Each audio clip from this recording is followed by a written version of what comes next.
Так, бұл сабақта мынадай бір көрсеткіштік дәрежеге қатысты теңсіздікті шешетін боламыз. Сәл күрделі есепке ұқсайды, көптеген оқушылар шеше алмауы мүмкін, сондықтан мен мұқият түсіндіргім келіп тұр. Есептің берілген 9-ның x дәрежесі минус 8 көбейту 3-дің x дәрежесі минус 9 кіші 0-ден дейді. Не істейміз?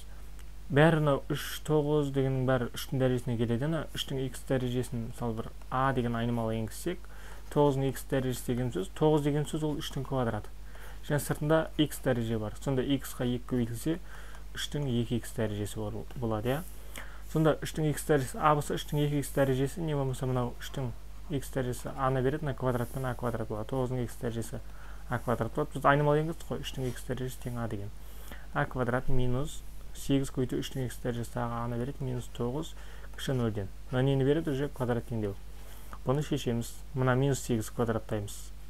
64 минус 4 деген болады, міндетті түрде көбейтесі, ол бұларға қатысы жоқ, бірақ міндетті түрде минус 4 көбейту мына минус 9 көбейту мұнда тұрған 1, енді оны жазып қажет жоқ.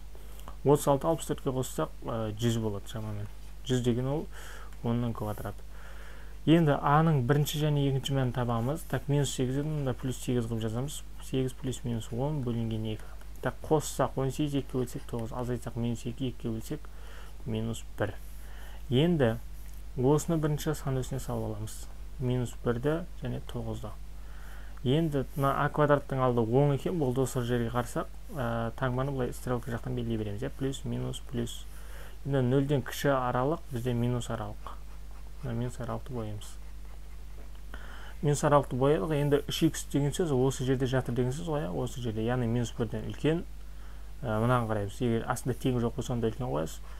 Мынадан да үлкен. Сонда минус 3-дің x дәрежесі үлкен 1-ден және 3-дің x дәрежесінен үлкен 9 деген осындай бір нені шешесін, мына жерде минус 1 бар. Енді мынау жауабы қандай болады? Минус x-тен плюс x болады. Бұны салып қажет жоқ. Себебі неге? 3 деген оң сан ғой. 3-дің кез келген дәрежесі оң сан болады. Ал оң сан болса, ол минус 1-ден міндетті түрде үлкен болады.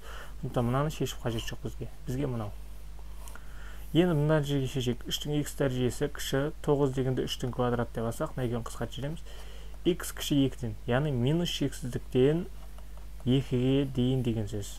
Сонда минус шексіздіктен 2-ге дейін деген жауап бізде нұсқасында тұрған жауап. Егер сабақ түсінікті болса, лайк басуды ұмытпаңыздар, және де пікір қалдыруды да ұмытпаңыздар.